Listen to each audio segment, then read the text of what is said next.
forgotten what number in the series of webinars this is. There's at least one victim, Angie, who's been before us once before. So listeners, the Chamber reinvents itself in these strange times. This is our new normal. So welcome Deb Frecklington, Leader of the Opposition, for joining us, and other state members and a federal member from around the coast. So welcome one and all. Yeah, we do have a chat thing on the right-hand side of my screen, so I would encourage everyone to have any questions. Please put them in the chat window, and we'll go through them as much as time will permit a bit later on. And shortly I'll hand over to Deb to do a bit of an address. But just in regards to a bit of an update from a chamber, we're continuing to offer free membership for our members. I think we're pretty close to knocking on the door of 500 members now, which more than triples all the other combined chambers together. So certainly there's a show of force with small business, and I think you'd have to be dead and deaf not to realise the pain that small business is going through on the Gold Coast at the minute. So we're continuing to support our small business with our free membership and also these webinars as we go forward until such time we plan what the life will look like after this this phase of this generation. Certainly, just acknowledge a couple of board members that I can see initially on the call. We've got Jason, we've got Marion, who's our new Vice President for Nerang, we've got Kelly, I think that's it for the time being, and obviously Marshall's helped us with our administration, so welcome one and all. We've had a great surge in the small business movement the last few weeks.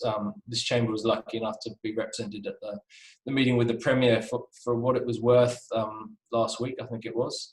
And I'm sure Deb will talk a bit more about what's happening in that front as we go forward. And then there was a bit of a campaign or protest yesterday on the Gold Coast. So lots going on. So please, bring your questions through to the chat as we hear from Deb, and then we'll go through those at the end. So without further ado, welcome Deb. I'll let you unmute and hand over the reins to you.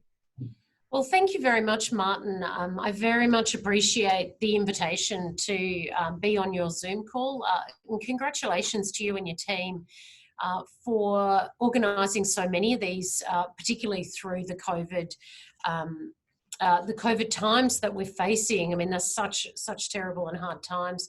Of course, great to see Angie Bell there, and I know I can just see on my screen Ray Stevens, JP Langbrook, Sam O'Connor, and I think Michael Hart is also on the call. So thank you to my Gold Coast members who have been fighting the good fight along with all of my members in the LNP around trying to support small business in particular through this time. For those of you who don't know, I actually used to be the secretary of my Chamber of Commerce. So I appreciate everything what you're doing. I know how hard it is to be in small business, but I've never been through anything like this. So I can't even imagine how some of you are feeling.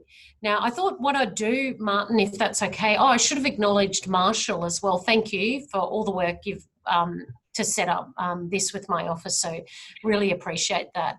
Oh, there you are, Marshall. Thank you.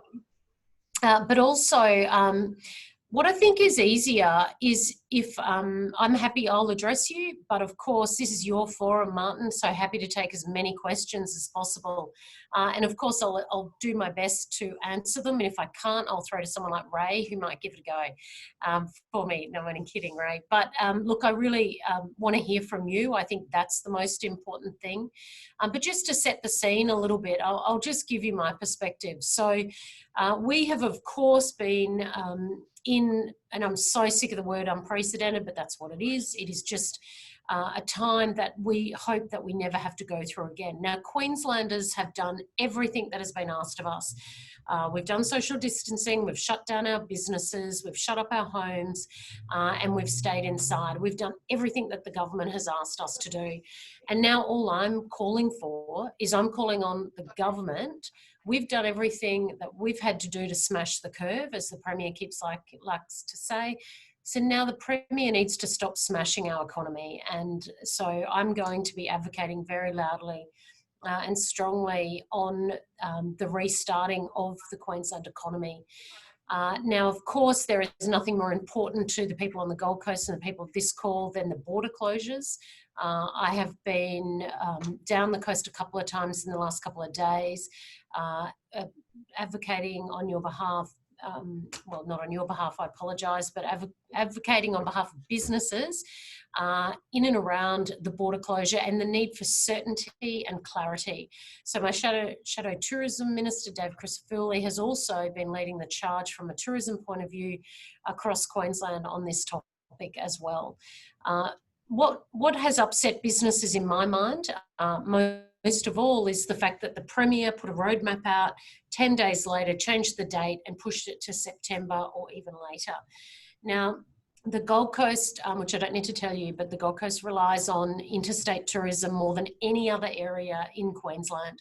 So the Premier has today just announced, we have no idea how much funding, I have no idea because she refuses to tell us, but funding for subsidised flights into Proserpine.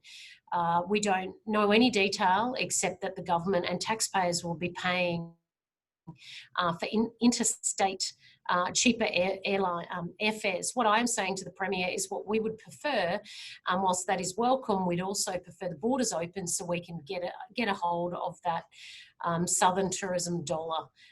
So I'll probably leave the borders there because I know that well, hopefully there'll be quite a few questions about it. But there's a couple of other issues. One that I think is most important and anyone on this call will understand, and that is around the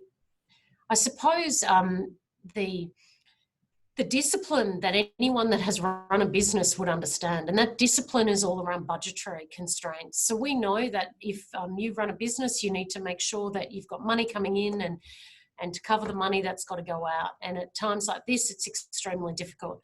But the Queensland government, in its wisdom, has determined not to give the state of Queensland a budget this year.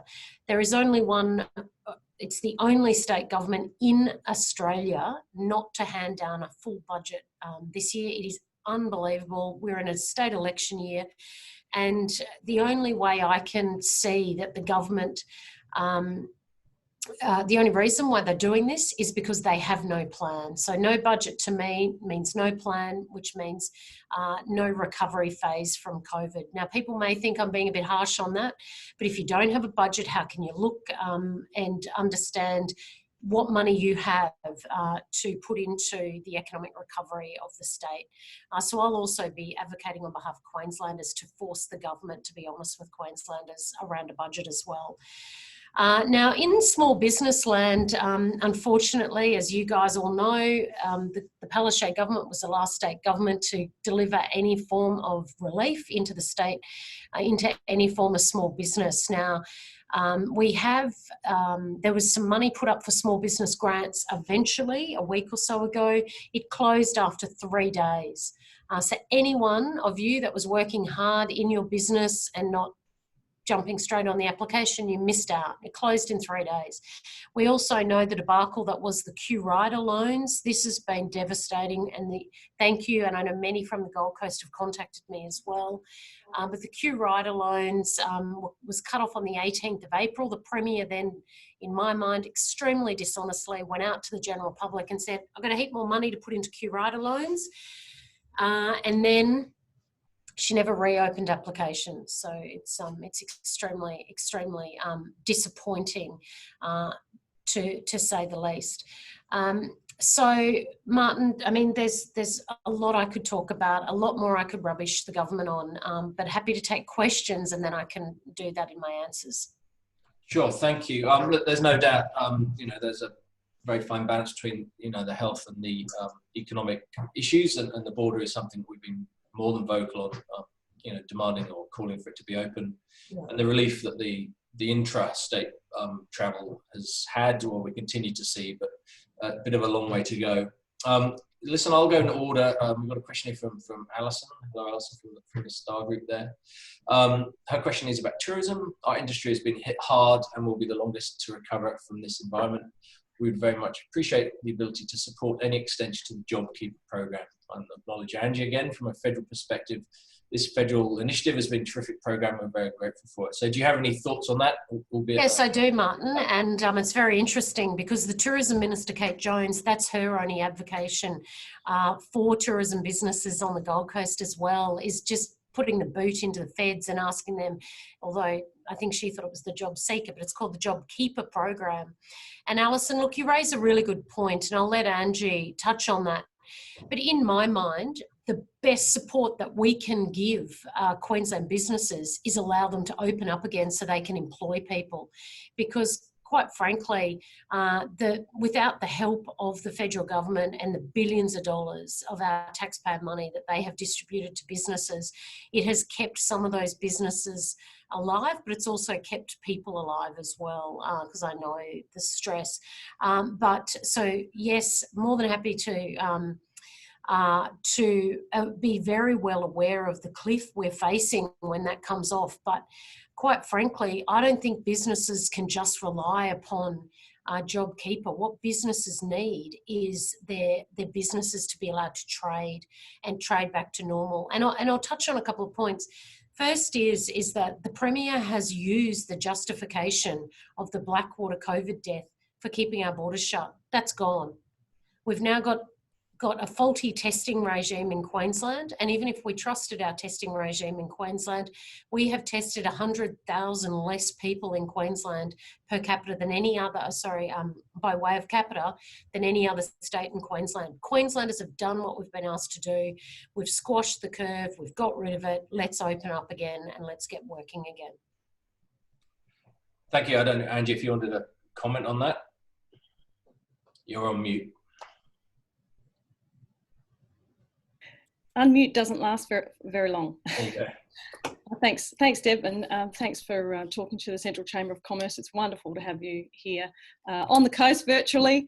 It's good to see you, and you're doing a great job there leading the charge against the current government who, in my mind, is failing on a number of fronts.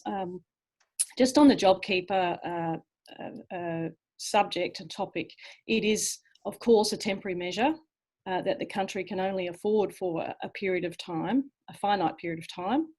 And I agree 100% that the biggest problem that we're facing at the moment is the border, or the uncertainty around the border reopening date. There is no need for the border to be closed or for a date not to be set for it to be reopened. National Cabinet never said that the borders should be closed. That was something that the states had the autonomy to do, and they all chose to do that. There is no medical reason for the borders to remain closed. And so the uncertainty around the reopening date is not acceptable for Gold Coast business and for our tourism sector. And just finally further to that, I'll just say that as unemployment increases on the Gold Coast, the federal government picks up the bill through Job Seeker. Because of all of those people who lose their jobs, 1 in 6 jobs related to tourism on the Gold Coast, all of the people who lose their jobs will be in the Job Seeker virtual queue, and the federal government pays for that. So I am pushing very, very hard for the certainty around the border reopening date, and we'll be writing a letter through the City Heart Task Force to the Premier this week to support that position. Thanks, Angie. I suppose, Deb, to sort of put it back on yourself, I suppose, with being in opposition, what's the vision for you and your government to support and help grow, the small and medium-sized businesses in this new frontier that is post-COVID? Because, October is not far away, so borders are going to help. We propagated and used the slogan "Trade, not aid" from a business perspective, which we all love, some more than others. But no, there's. Yeah, what else is there? Yeah, look, absolutely, and more than happy to talk about the LNP's vision for Queensland, because we've got a big, bold, ambitious plan for Queensland, and I can tell you it is just about time we really kickstarted this economy. I cannot stand that I now live in a state that has the highest unemployment rate in the nation, the highest number of bankruptcies, not business bankruptcies. We have the second highest business bankruptcies in the nation, and unfortunately the lowest business confidence. So what is our plan is we've really got to make sure that we're investing back into the engine room of the Queensland economy, and that is the small business sector, but also the medium-sized business sector as well. So we've got our big plans, and there'll be a lot more around water projects across Queensland, building the second M1, duplication of the Sunshine Coast rail line, getting behind the tourism industry. We've already announced an unprecedented $200 million Queensland-only tourism fighting fund that goes over and above the funding that is in the tourism sector right now. But most importantly as well is we have announced that there will be no new taxes under a government I lead, and that's very important for small businesses such as yourselves and your members, Martin, because last year and the year before, when you're sitting down and watching the budget thinking, how's this going to affect me? We've had 9 new or increased taxes under the Labor government. So we've been hearing back from private industry that they cannot have confidence to invest in Queensland if every time they watch a state budget, that's when you have one in Queensland under Labor, that there's more taxes, they just can't afford it. And that is why people are investing in New South Wales and Victoria, not in Queensland. We need to capture the investment dollars, the private investment dollars, because as anyone with government experience will know that if you can capture the private investment dollars, the government investment dollars follow and flow. Because the number one issue is that we've got to get people back into employment. We've also got to make sure that we're looking after the entire state, not just one section of the state. But I think we've got some major issues around how we can in this state government keep small businesses alive, and that's why you'll be hearing a lot more from me around projects that will enable us to put Queensland businesses first. We've already announced and we actually did this about 18 months ago, paying small businesses within 20 days and making sure that we've got a local procurement policy that means buy Queensland, not beds from China for the Commonwealth Games, and not all the other things that I could rattle off. So I think first and foremost is we've got to start looking at the books, Martin, and making sure that we are controlling government expenses, and every dollar that we spend on your behalf is actually going to the betterment of the Queensland people rather than just worrying about our jobs. So it is important that we do something about the employment problems that we have here in Queensland. And one of the ways that we can do that is by giving some certainty so small businesses are happy to employ people. And I can tell you, if you rip the rug out of someone's business model, which is by saying, let's open up the borders in September, June, July, and then changing it to September, that's the sort of lack of decision making that I think is creating uncertainty right now. Absolutely. There's lots of questions around the budget or lack of, and ensuring that there's transparency. But I guess it's difficult. Well, I'll ask you. I mean, how can we be sure that the decisions that are being made now are sustainable or certainly thought out in any way or form? Yeah, and that's one of the problems we have. So we've got a new treasurer, and there's some fantastic questions coming through. I can't read them quick enough, but if I don't get to them all, I'm happy to get you some, definitely respond after this. But Martin, I think that Anastasia Palaszczuk missed a very good opportunity when eventually she got rid of Jackie Trad as treasurer. She missed an incredible opportunity to have her new treasurer announce that they were going to have some form of economic credentials by giving us a budget. That they've missed that opportunity. What we've seen is, actually I've not seen the new treasurer for some time, but yeah, so I just think we've missed that opportunity. The reason why a budget is so important is because you've got then an estimates process, and whilst most people would assume that being in opposition is just me standing up and whinging every day, we've got a really important job. I mean, we've got a Westminster system in this country which enables us to have 2 major political parties, in some cases even more, but a major political party that has the right to question the government's decisions on your behalf. And that it's a really important job. I mean, we can't just stand up every day and hold hands with the government and sing Kumbaya. We need to question their decision making, and that's why we need a budget. So when you're asking me what's our plan for post-recovery, we'd love to know what the state of the books are, Martin, so we could actually announce other projects, because right now it's difficult when the government won't show us their books. Absolutely, absolutely. I was in the room last week with the Premier and others, and there's almost the squeaky wheel approach to our issues down here on the Gold Coast is acknowledged but almost ignored at the same time. Obviously, we've got a lot of representation here on the screen from the LNP, which is good. But how are we, or how are you going to break through and get that messaging to represent and support the 60,000 jobs that we have here on the coast?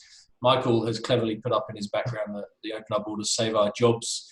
We're working in the background on a not necessarily a buy local campaign, but certainly shop local campaign. And obviously the Premier is now targeting a lot of her efforts further north.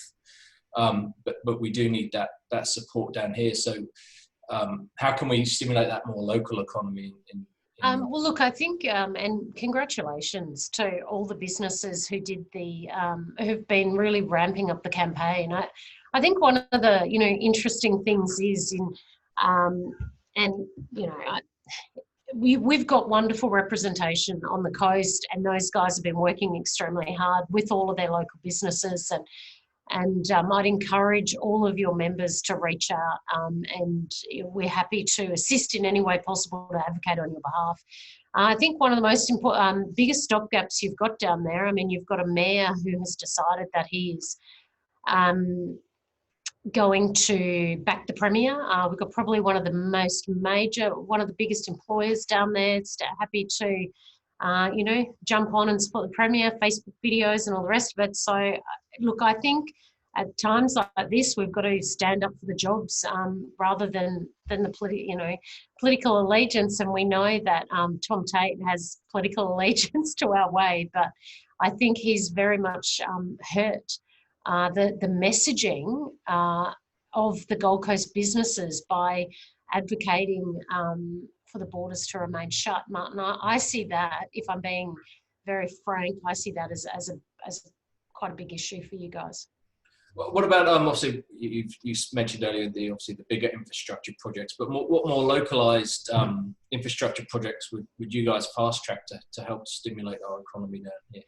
Yeah, well, look, what I would, I can see there are many faces on this call, so I'd probably like to leave some of our election commitment type messaging to probably a call closer to the election, and because it's just, it's really not sorry Martin, but it's really just not the time and place. I have already committed to the second M1 and fast tracking the works, which thanks Angie Bell, are happening on that southern end of the Gold Coast, closer to the border, those works. But there's certainly other local projects that members on the screen are advocating for as well. Okay, thank you. There's a question. I squibbed that one, didn't I? You did. That's nice. That's nice. Listen, Graham's asked a question about the Sunshine Coast. How dare you? But he has asked if there's any plans for the Sunshine Coast to have feeder lines to Noosa, Richdor and Caloundra. I'm happy not.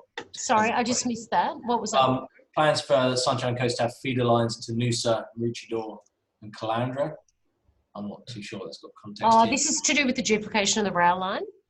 Yes. Yeah, so the duplication of that rail line doesn't go up to Noosa, that is right. It's only as far as Nambour. I understand. So, sorry, I'm just reading the question. Are there? Oh, it might be easier to take that. Yeah, if you don't mind, Graham. I'll get in trouble for talking about the Sunshine Coast. Yeah, absolutely.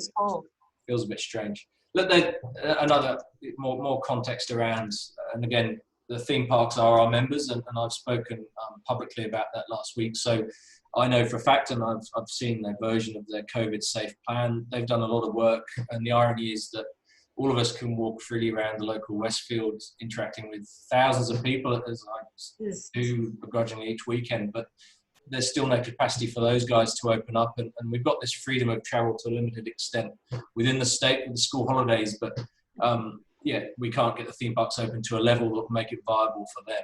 Yeah, and look, that's a really good question. So I've been advocating for the easing of restrictions for quite some time. I think we're up to probably the third week since I went out and said we need to.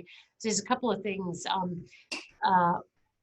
New South Wales have actually eased restrictions quite considerably when you go to per hit, the numbers. I've been speaking to both Gladys Berejiklian and Stephen Marshall in and around so that's South Australia and New South Wales, of course, around how they are making those decisions around numbers. They are doing what is right based on the health advice that they're getting as well, and are easing it a great deal more than the Premier here in Queensland. I've not seen any medical advice, again, Martin, that says why we can have, I would suggest to you, hundreds, if not 1,000 people going through markets on weekends, but we can't have them in theme parks. So I know that there's something happening, I think, today on the Gold Coast in and around the theme parks, but it is an area that I'm happy to ramp up the advocacy on your behalf as well, because we know, I'm just getting I'm just getting past a note.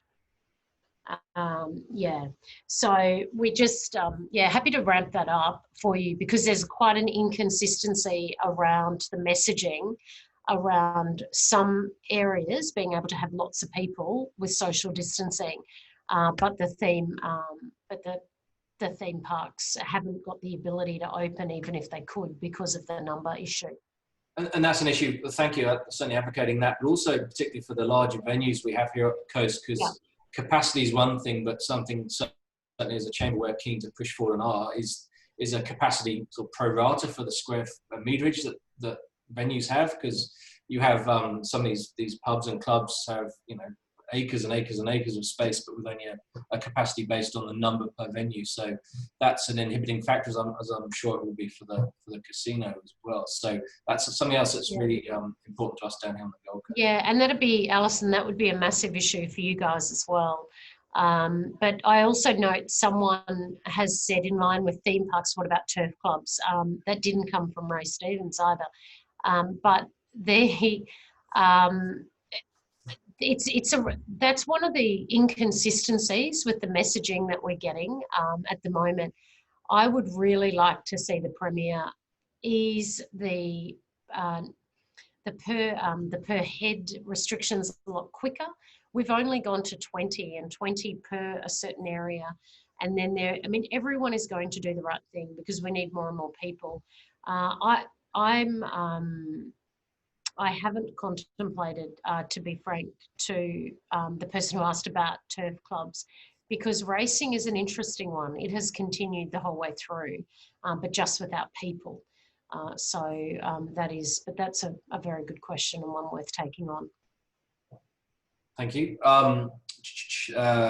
Question: as a group of business leaders, which we all are, what can we do now, in your mind, to prepare for the future? What's your advice to the leaders of the Gold Coast businesses? Look, I mean, you're all incredible business people yourselves. So, but my advice to you, if you want good government, vote for the LNP, and then we can get Queensland working again. But that's probably not what you're wanting to hear. Look, what I would, my advice to everyone would be, just continue to advocate on behalf of small businesses. Do everything you can to maintain the employees that you have, with the thanks of the federal government's assistance in and around JobKeeper. But I think one of the difficulties, Martin, in the future is how does business look, and how are we going to make that easier? I think that we're going to have a lot more red tape placed on us as business owners, and we've got to make sure that as government we're being very careful of that extra onus that is going to be landed on business owners and small business people in particular. So that is something that I'm very conscious of, and any way that from a government perspective that can be streamlined, that's a bit of work that we're working on at the moment with my small business Shadow Minister Fiona Simpson. Because I know everyone hates the term red tape, but as a government, if we're going to say you've all got to have COVID-safe plans, you can only have one person every 4 square metres, how can government make that easier for you to do your business? But I will say business as we know it has changed. We also need to, of course, prepare for the future. If there is ever a second wave, that will be extremely detrimental, and that is where so many businesses just won't come back from. So it's, I'm certainly not one to give advice in and around how you run your business, but I do think I'd love to assist from a government perspective. How can we make it easier for you to do your business? Thank you. We obviously have our new small business champion, the former Marie Shed, who's been a friend to CCIQ more generally, but around for a while, which segues into a question, again, acknowledging that the regular code of conduct's been released, albeit in a draft form, for the commercial rent relief. So the question is, can you advise what advocacy can be done in the increase of mediation between for business and relationship disputes? What advocacy can be done in the increased use of mediation for business? Could I perhaps explain that a little bit further? Sure. Marta? Oh, just with regard to the new code, with regard the franchising, franchisor, landlord, etc., disputes that are happening at the moment. I'm just finding that there's a lot of difficulty out there in the business world with regard to people negotiating on their own behalf, and it's all very well to introduce a code to sort it out yourself, but I mean, unfortunately, that doesn't tend to happen, and the conflict does rise. So I'm just wondering what we could do to try to advocate for increased mediation services in the business industry, and also actually in the family industry, because family law is under a great deal of pressure, particularly now. The courts are even worse than they were before, and they were already completely dysfunctional. And I'm just wondering about the priority that might be given to these areas of conflict and the damage that it does. Thanks. Thank you. Yeah, thank you, Tanya. And of course, as a former family lawyer, I can tell you that's we need way more hours, Tanya, than this call to discuss how we can make that system better. But in relation to the code of conduct, I actually we haven't seen, or I haven't seen the details of that. I understand it's just out for consultation now. The state. Got a copy here. Sorry? I've got a copy here. Have you?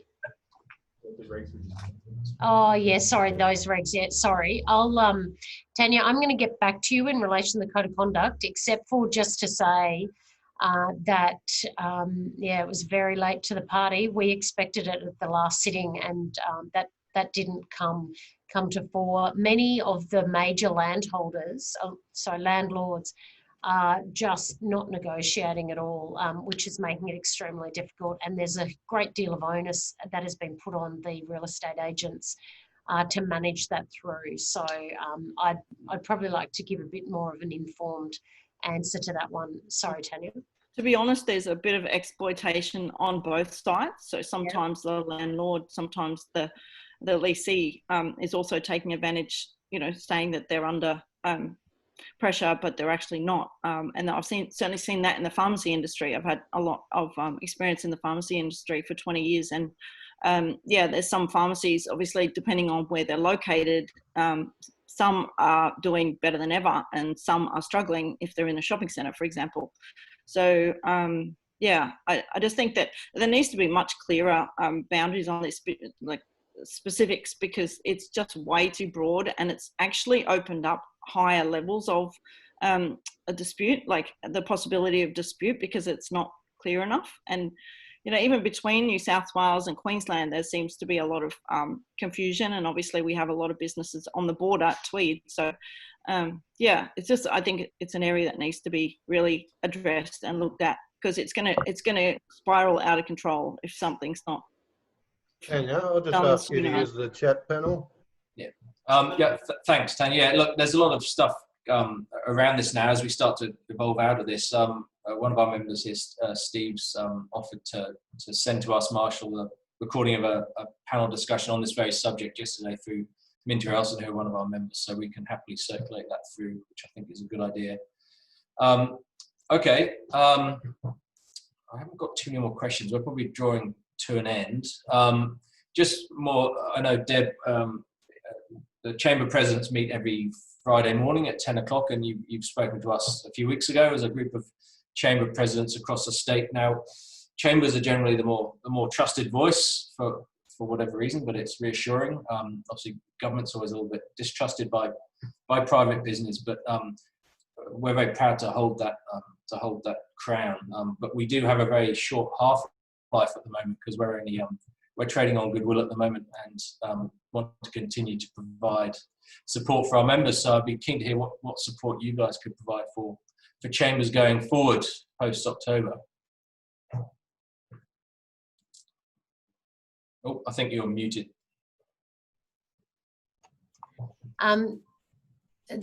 One of the first things I'd say, Martin, is to reassure you, and I mean, you know, because you've heard this from me before, but to reassure you that the majority of my members of Parliament and the ones that are running in the next state election in October all come from small business predominantly. All come from some form of business background. So there is a massive desire to make sure that we are plugged into to the local Chamber of Commerce's. We also, I make it a priority for all of my team members to make sure that they are involved, which is why it's good that there is so many on your hookup today. But look, we've always worked in very closely with the Chambers of Commerce, and particularly in and around how we can support those chambers going forward, and that's what we'll continue to do. I mean, we've already announced things like setting up a Queensland Skills Council, like making sure that we do have a target of getting rid of red tape for small businesses, making it easier for people to have a touch point with the state government. I think that's very important from a small business point of view. I've already talked about the earlier payments for businesses as well. And I think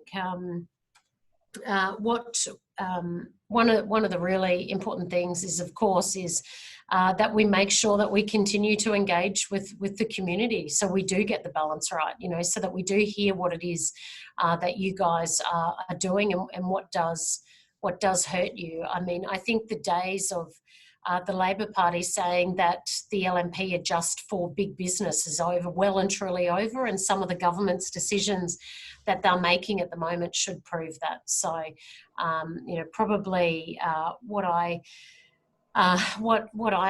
would be advocating for is to make sure that you guys are heard, and you're heard from a local level. And I believe we are. So, and this is one of the success stories of that. So, listen, we pretty much on time, and there's no more questions coming through. So listen, thank you for your time today.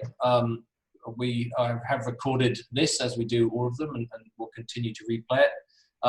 We'll continue to advocate for all our members here on the coast, and I thank you all again, and for everyone else for joining, and no doubt we'll speak again soon. So thank you, Deb. Thank you so much for your time, and more than happy, Martin, if there's any more questions, we're more than happy, and Tanya, I can get back to you with a more comprehensive answer in relation to your mediation as well. We'll get Marshall to try and coordinate that with you. Thanks, Marshall, and also the Sunny Coast questions as well. Happy to answer them. That's where we'll get Graham to reach out. Thank you. Thanks, everyone. Thank you. Bye. Thanks, guys. Bye.